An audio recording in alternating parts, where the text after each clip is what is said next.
Всем отличного настроения! Меня зовут Лариса, я очень рада, что вы зашли на мой канал «Бесконечно захватывающий быт».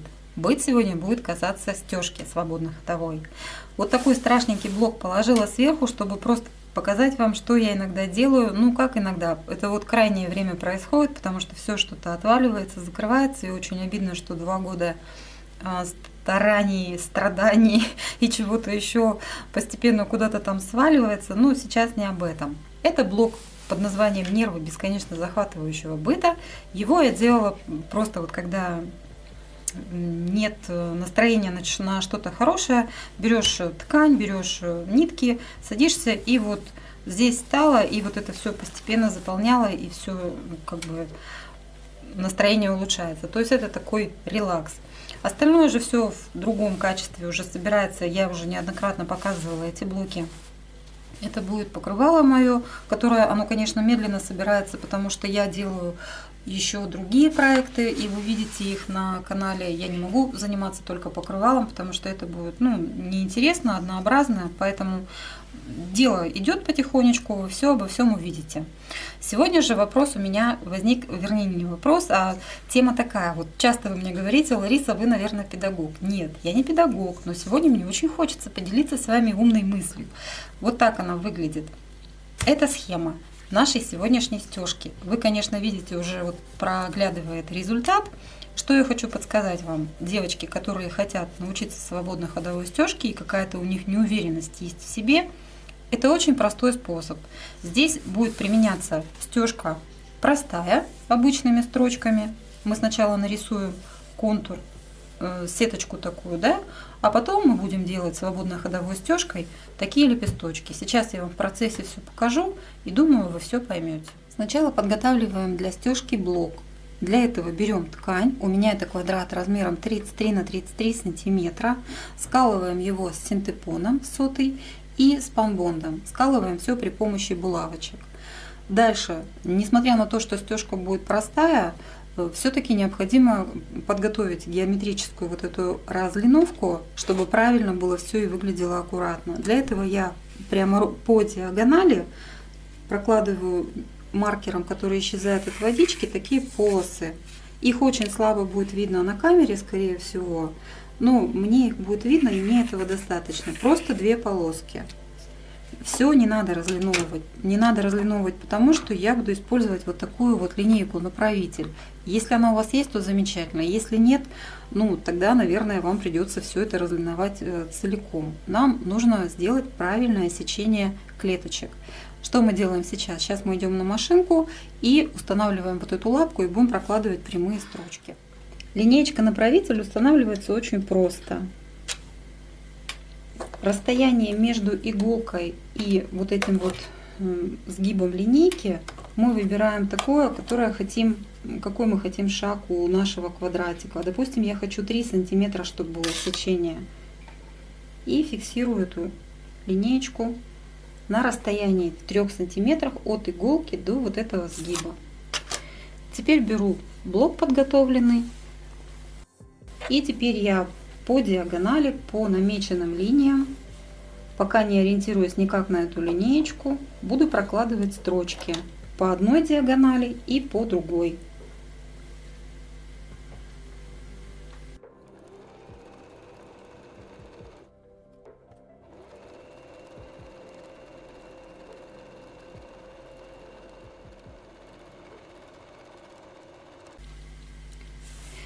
Теперь наша задача будет заключаться в том, что мы должны заполнить такими строчками всю поверхность. Теперь нам будет помогать как раз наша линеечка-направитель. Чтобы проложить следующую строчку по любой из сторон, мы совмещаем нашу ранее проложенную строчку с этой линейкой. Вот видите, строчка совпадает с линейкой. А иголка рядом будет прокладывать абсолютно параллельную строчку. То есть мы глазками смотрим сюда, ведем, иголка рядом пишет абсолютно ровную строчку. Вот такая деталь у нас получится, простеганная. Получились такие квадратики. Теперь мы должны настроить машинку на свободно-ходовую стежку. Для этого снимаем нашу лапку. Я ее откручу полностью. И, соответственно, линейку-направитель тоже можно убрать.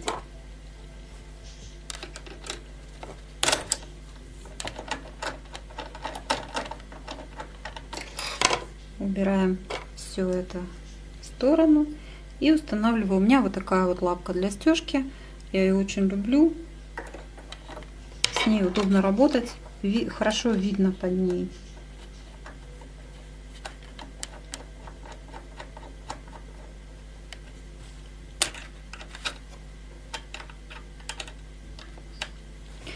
Зубцы транспортера нужно опустить. У меня для этого есть такой переключатель в машинке.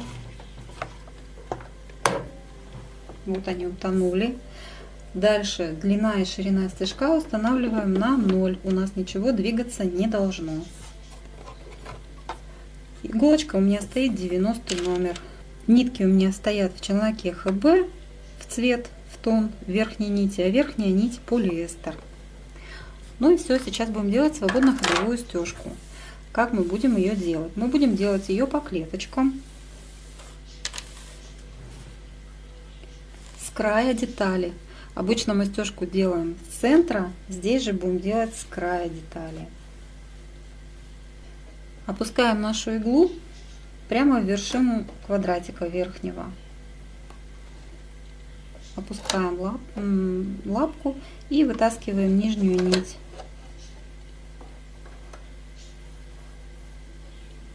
Вот у нас две ниточки наверху. Иголочка опять заходит в то же отверстие, откуда и вышла нить. Свободно-ходовую стежку я буду делать уже в перчатках. И теперь смотрите, как мы будем ввести нашу деталь под иглой. Наши клеточки, они дают нам возможность рисовать. Сейчас я буду ввести такие волнообразные линии, соединяя как бы точки.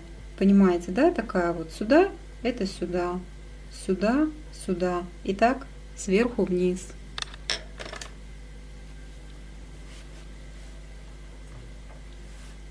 Сначала нить нужно закрепить.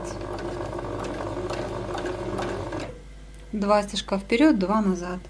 Ну и теперь плавными линиями просто будем рисовать такие загогулины.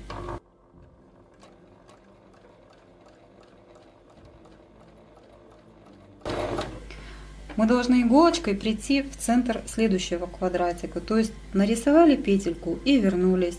Нарисовали и встали опять в вершину квадрата. И так плавно ведем. Желательно соблюдать все петельки одинакового размера. Ну, это все рука набивается. Специально здесь сеточка взята маленькая, чтобы можно было такие аккуратные петельки рисовать.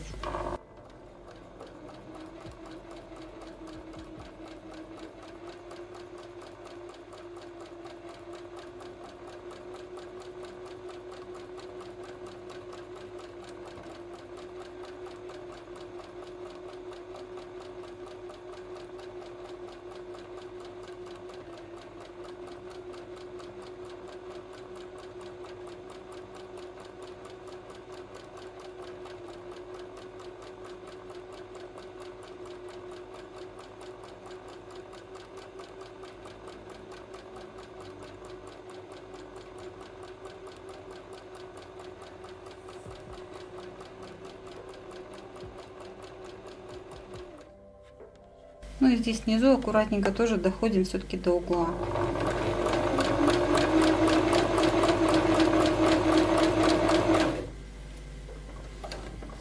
Иголку фиксируем вниз и поворачиваем деталь. Вот видите, такие вот получаются волны. Сейчас мы будем повторять ту же операцию в зеркальном отражении.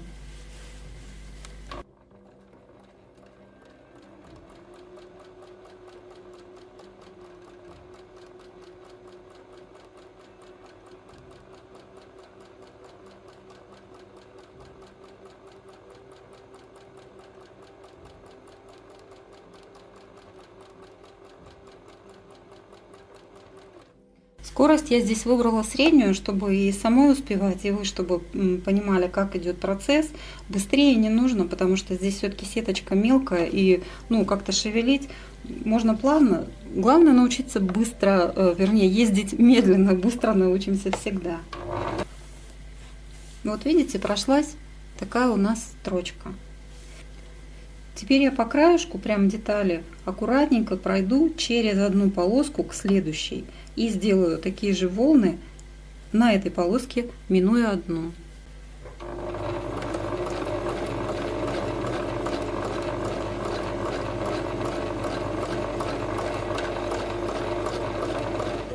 Вот видите, я перешла потихонечку по краю к следующей полосочке и сейчас буду делать такие же точно волны по этой стороне.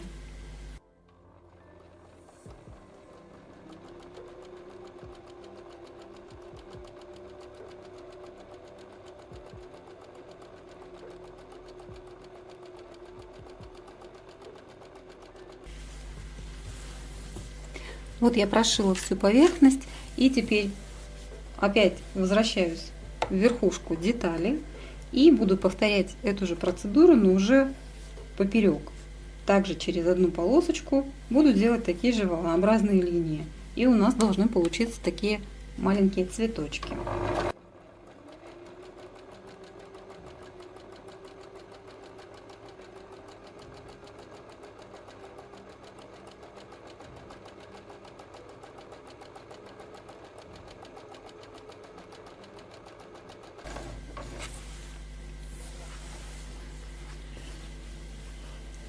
Вот видите, образуются такие цветочки. Причем, так как мы в центре проходим несколько раз, по ходу сначала сюда шли, сюда, потом обратно, в этом месте получается у нас многочисленное пересечение ниточек и образуется такая даже сердцевинка. И таким образом заполняем весь блок.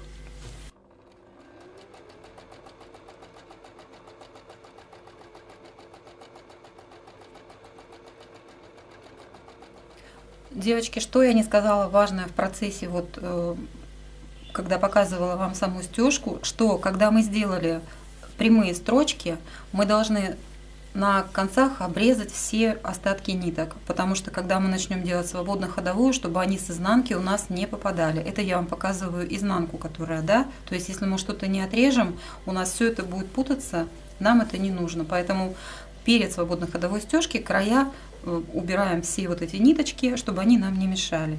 Ну и вот такая вот работа получилась сегодня.